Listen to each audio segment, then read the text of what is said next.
Assalamualaikum warahmatullahi wabarakatuh. Selamat datang kembali di mata kuliah Matematika Ekonomi. Di pertemuan ke-6 ini kita akan membahas mengenai pengaruh pajak dan subsidi pada keseimbangan pasar. Yang pertama adalah pengaruh pajak terhadap keseimbangan pasar. Pajak adalah pungutan pemerintah terhadap wajib pajak. Pajak dikenakan atas penjualan suatu barang menyebabkan harga barang tersebut naik.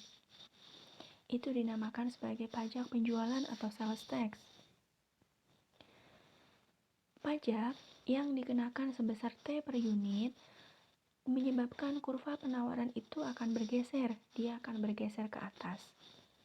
Akibatnya, jika pemerintah mengenakan pajak sebesar T per unit, harga produk akan naik dan jumlah yang ditawarkan akan berkurang. Perhatikan pada fungsi penawarannya. Tadinya sebelum dikenakan pajak sebesar T per unit masih sama seperti pertemuan kemarin, PS sama dengan fungsi dari Q. Nah, setelah dikenakan pajak maka akan berubah menjadi PST sama dengan fungsi dari Q ditambah T. Perhatikan baik-baik, ada T di situ. Ini adalah gambar pasar sebelum dan setelah dikenakan pajak sebesar T per unit. Perhatikan titik E atau keseimbangan pasarnya. Sebelum terjadi kenaikan pajak, maka jumlah barang dan harganya sebesar QE dan PE. Kemudian setelah terjadi pemberlakuan pajak, maka kurva S akan bergeser ke atas sebesar ST. Nah, kemudian QE berubah menjadi QT dan PE berubah menjadi PT. Jadi disinilah maksudnya kenapa kurva penawaran itu bergeser ke atas. Ini penjelasannya. Kemudian, penerimaan pajak total oleh pemerintah. Bisa kita cari dengan rumus T sama dengan T kecil dikalikan QT. T kecil adalah pajak per unit produk. Kemudian nanti ada juga penerimaan pajak total oleh pemerintah. Kemudian penerimaan pajak total oleh pemerintah ini ditanggung oleh produsen maupun konsumen.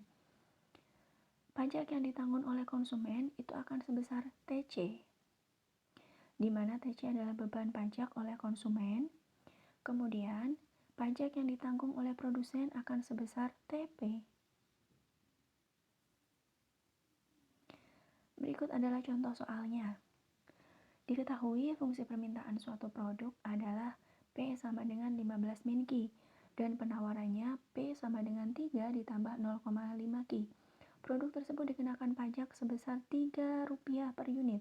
Hitunglah berapa harga dan jumlah keseimbangan pasar sebelum dan sesudah pajak. Yang kedua, berapa besar penerimaan pajak total oleh pemerintah, dan yang ketiga, berapa besar pajak yang ditanggung oleh konsumen dan produsen. Untuk mencari harga dan jumlah keseimbangan masih dengan cara yang sama di pertemuan kemarin. Kemudian kalau yang sesudah pajak, ingat terjadi perubahan pada kurva penawarannya. Jangan lupa nanti pada kurva penawarannya harus ditambahkan dengan T atau sebesar Rp3 per unit.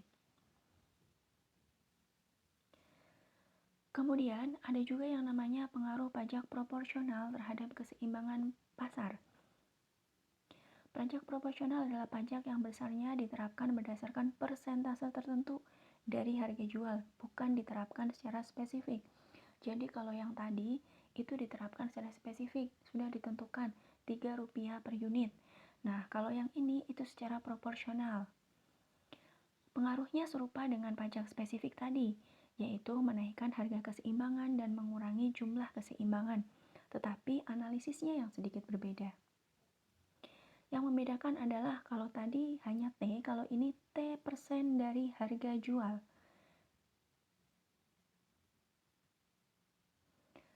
Untuk persamaan yang di bawah itu yang tidak terlihat di video ini, bisa kalian buka di slide PowerPoint, di situ terlihat dengan jelas. Jadi nanti rumusnya adalah P sama dengan A per 1 min T ditambah B per 1 min T kalikan Q, atau Q sama dengan min A per B ditambah 1 min T per B dikalikan Q.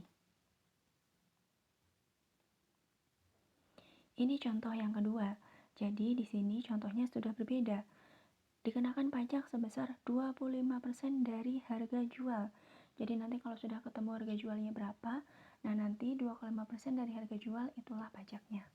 Nanti dimasukkan, jangan lupa dimasukkan di dalam kurva penawaran. Kemudian, pengaruh subsidi terhadap keseimbangan pasar. Subsidi kebalikan dari pajak.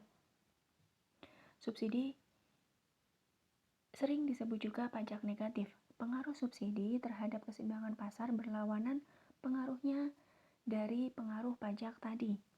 Jadi, kalau subsidi ini, jika ada subsidi, maka harga produk akan turun dan jumlah yang diminta atau yang ditawarkan akan bertambah, berkebalikan dengan yang tadi.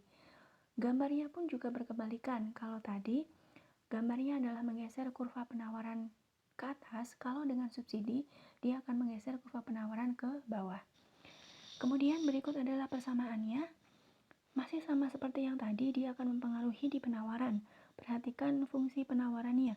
Awalnya adalah PS sama dengan fungsi dari Q. Kemudian, setelah ada subsidi sebesar S per unit, PSS sama dengan fungsi dari Q ditambah dengan subsidi.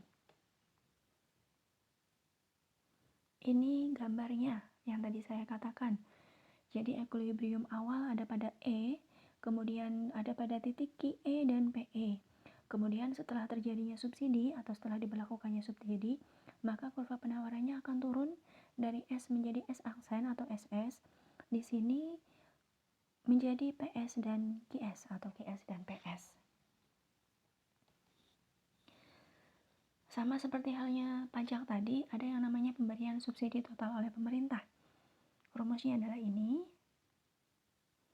Kemudian ada juga subsidi yang dinikmati oleh konsumen dan subsidi yang dinikmati oleh produsen. Ini adalah contoh soalnya.